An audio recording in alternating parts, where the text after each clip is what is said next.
ఇది 14 రోజులు రిమాండ్ చేశారు.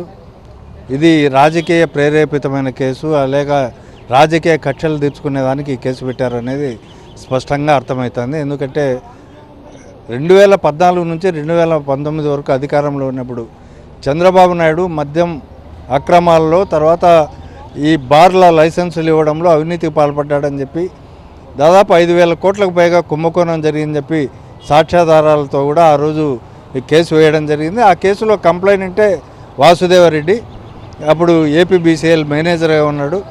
సరే, ఆ కేసును మళ్ళీ కౌంటర్ కేసు పెట్టడానికి ప్రభుత్వ హయాంలో జగన్మోహన్ రెడ్డి గారు ప్రభుత్వంలోకి వచ్చిన తర్వాత, అధికారంలోకి వచ్చిన తర్వాత లిక్కర్ పాలసీల్లో గణనీయమైన మార్పులు తేవాలని భావించడం, అవి ప్రభుత్వ ఆధ్వర్యంలో జరగాల. అదేవిధంగా క్రమేపీ మద్యం ఉత్పత్తులను తగ్గిస్తూ మద్యం దీంట్లో ఉన్న బానిసలైన వాళ్ళను కూడా బయటికి తీసుకురావడానికి చాలా వరకు బ్రాందీ షాపులు తగ్గించడం, పర్మిట్ షాపులు రద్దు చేయడం, అదేవిధంగా బెల్ట్ షాపులను రాష్ట్ర వ్యాప్తంగా రద్దు చేయడం, ఇవన్నీ జరిగినాయి. అదే సందర్భంలో ప్రభుత్వ ఆధ్వర్యంలో జరిగిన ఇవి లిక్కర్ అమ్మకాల్లో ఎక్కడైనా అవినీతి పాల్పడేదానికి అవకాశం ఉంటుందా? అవి ఇప్పుడన్నీ పొలిటికల్గా కక్ష తీర్చుకునేదానికి ఈ కేసు పెట్టారు. ఎందుకంటే ప్రభుత్వం ఇప్పుడు ఇవాళ జరుగుతుండేది మనం కూడా గత ఏడాది నుంచి చూస్తున్నాం.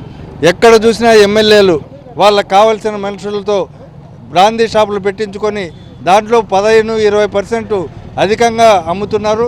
అదేవిధంగా ఊరూరా బెల్ట్ షాపులు కూడా ఎమ్మెల్యేలే వేలాలు వేస్తున్నటువంటి పరిస్థితి రాష్ట్రంలో జరుగుతుంది. ఈ మద్యం కుంభకోణానికి ఆద్యుడైన, ఇప్పుడు జరుగుతున్న కుంభకోణానికైనా చంద్రబాబు నాయుడు బాధ్యుడు. వైఎస్ఆర్ కాంగ్రెస్ పార్టీలో ఎవరైతే ముఖ్యులు ఉన్నారో వాళ్ళందరినీ భయపడి బెదిరించి లొంగ తీసుకోవాలని అనే ఉద్దేశంతో ఈ ఎల్లో మీడియా, తర్వాత వీళ్ళు ఈ ప్రభుత్వం కక్ష తీర్చుకునే ధోరణిలో ఇది వ్యవహరిస్తుంది. ఇంతవరకు ఎక్కడ సబ్స్టాన్షియేట్గా ఈ నేరానికి సంబంధించిన సాక్ష్యాలు కానీ ఇవన్నీ సేకరించలే. గాలంతా పోగేసి వార్తలు రాసి అలాంటి ఛార్జ్షీట్ వాళ్ళు కూడా ఫైల్ చేసినారని చెప్పి మేము భావిస్తూ ఉన్నాం. ఈరోజు మిథున్ రెడ్డి గారిని అక్రమంగా అరెస్ట్ చేసి ఎటువంటి ఎవిడెన్స్ లేకపోయినప్పటికి కూడా ఎవరో సాక్షులు ఈయన పేరు చెప్పారనేసి, ఈయన ఫోన్లో డేటా ఉందనేసి, ల్యాప్టాప్ల్లో డేటా ఉందనేసి అక్రమంగా ఎటువంటి ఆధారాలు సేకరించకుండా కేవలం విట్నెస్లు చెప్పిన స్టేట్మెంట్లు బేస్ చేసుకొని మాత్రమే ఈ కేసు పెట్టి ఈ మిథున్ రెడ్డి గారిని ఈరోజు అన్యాయంగా అక్రమంగా అరెస్ట్ చేశారు. ఈ మిథున్ రెడ్డి గారినే కాదు, గతంలో చెవిరెడ్డి గారిని అరెస్ట్ చేసిన, గతంలో ధనుంజయ రెడ్డి గారి, కృష్ణమోహన్ రెడ్డి గారిని అరెస్ట్ చేసిన, కేవలం టార్గెట్ ఇన్వెస్టిగేషన్ మాత్రమే చేస్తున్నారు.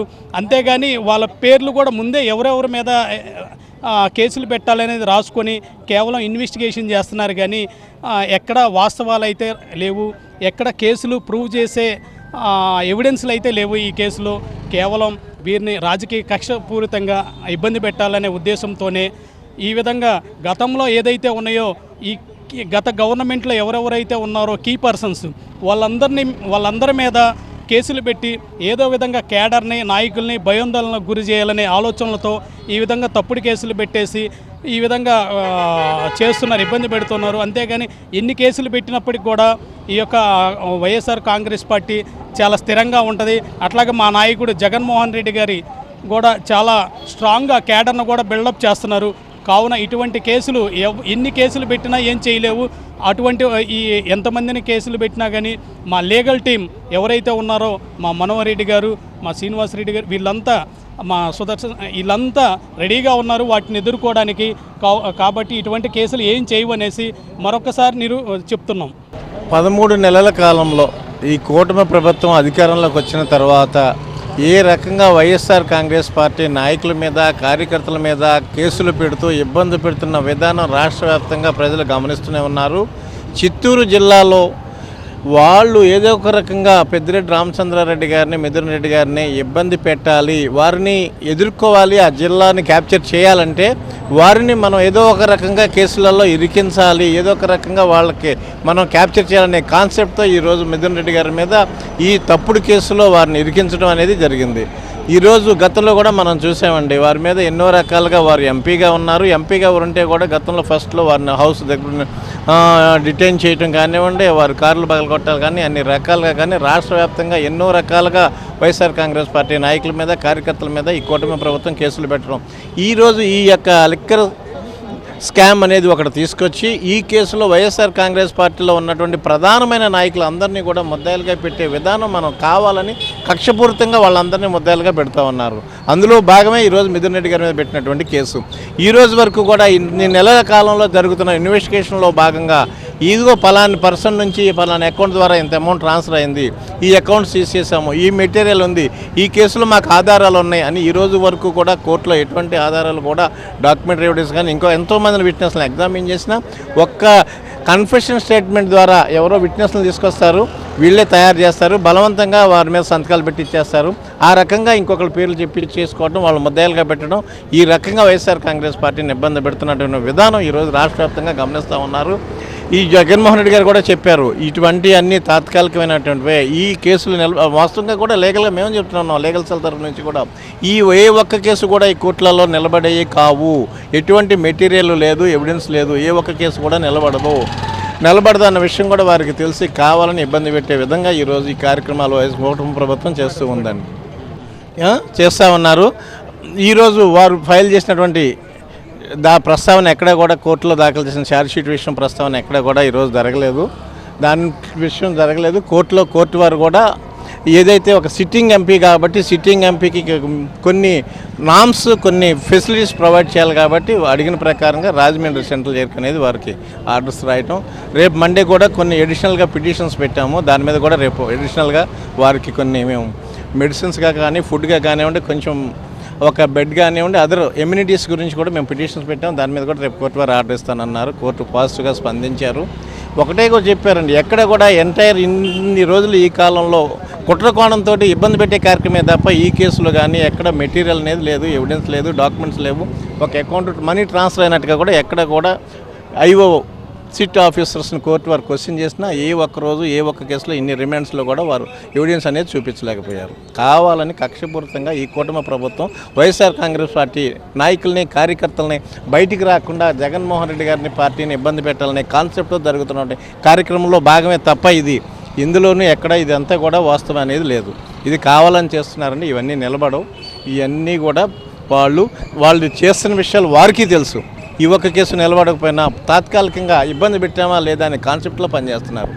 ఇప్పటికే ప్రజలు రాష్ట్ర వ్యాప్తంగా ఏ రకంగా ప్రజల నుంచి ప్రతిస్పందన వస్తుందో ఈ సభలన్నీ చూసిన తర్వాత జగన్మోహన్ రెడ్డి గారు ఒక రైతు మిర్చి యార్డు కానివ్వండి, సత్తినపల్లి కానీ చిత్తపూరు పొదిలి కానివ్వండి, లేకపోతే చిత్తూరు, ఇన్ని రకాలుగా జగన్మోహన్ రెడ్డి గారు వారు ఏదైతే వైఎస్ఆర్ కాంగ్రెస్ పార్టీ మీద జరిగిన దాడుల కోసం వారిని పరామర్శించడానికి వెళ్ళినప్పుడు ప్రజల నుంచి ఎటువంటి రెస్పాన్స్ స్పందన వచ్చిందో చూసి తట్టుకోలేక ఇబ్బంది పెట్టే కార్యక్రమం జరుగుతుంది. ఇది తాత్కాలికమైన విషయమే. జగన్మోహన్ రెడ్డి గారు ప్రజలలో గూడు కట్టుకొని ప్రజలలో ప్రజానాయకుడిగా ఆయన ఎలివేట్ అయ్యారు. ఈ అన్ని తాత్కాలికమైన చర్యలే. జగన్మోహన్ రెడ్డి గారిని కానీ పార్టీని కానీ కార్యకర్తలు కానీ వారు అనుకుంటున్న విధంగా ఏ రకంగా ఏమీ ఇబ్బంది పెట్టలేరు. తాత్కాలికంగా వారు పెట్టుతున్నటువంటి కేసులు ఇవన్నిటి కూడా ఏమీ కూడా నిలబడే కేసులు కావు. అదే పోలీసు వారు పరిదాటి ప్రయాణం చేస్తున్నారు అని చెప్పడానికి ఇది ఉదాహరణ. కోర్టులో జరుగుతున్న ప్రొసీడింగ్స్ని, కోర్టు అంటే పబ్లిక్, కోర్టు ప్రొసీడింగ్స్ వాచ్ చేయడానికి, దాన్ని కర్టైల్ చేయడానికి అసలు పోలీసు వారు కోర్టు ప్రిన్సెస్లో పోలీసు వాళ్ళు అడ్వకేట్స్ని ఆపటానికి కానీ అడ్డుపట్టడానికి కానీ ఎటువంటి వాళ్ళకే హక్కులు లేకపోయినా వాళ్ళు ఈరోజు అదే చెప్తున్నానండి, పరిధి దాటి ప్రయాణం చేస్తున్నటువంటి ఈ పోలీసు వాళ్ళు ప్రజలు గమనిస్తూ ఉన్నారు. అసలు వాళ్ళ కోర్టులో అడ్వకేట్స్కి ఈ కేసు వస్తుందండి, అడ్వకేట్స్ని ఆపడానికి వాళ్ళకి ఎటువంటి హక్కు ఉందండి?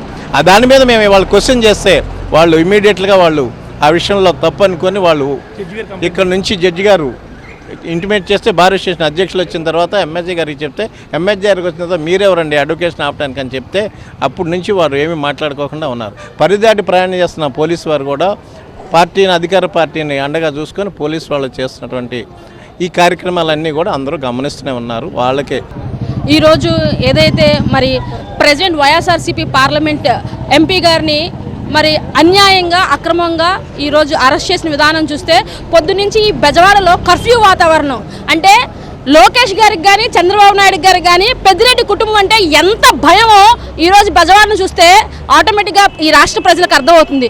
కర్ఫ్యూ వాతావరణం, ఒక మనిషిని చీమ చుటుకమన్నా కూడా అక్కడ వాళ్ళిద్దరికీ దడపడుతుంది.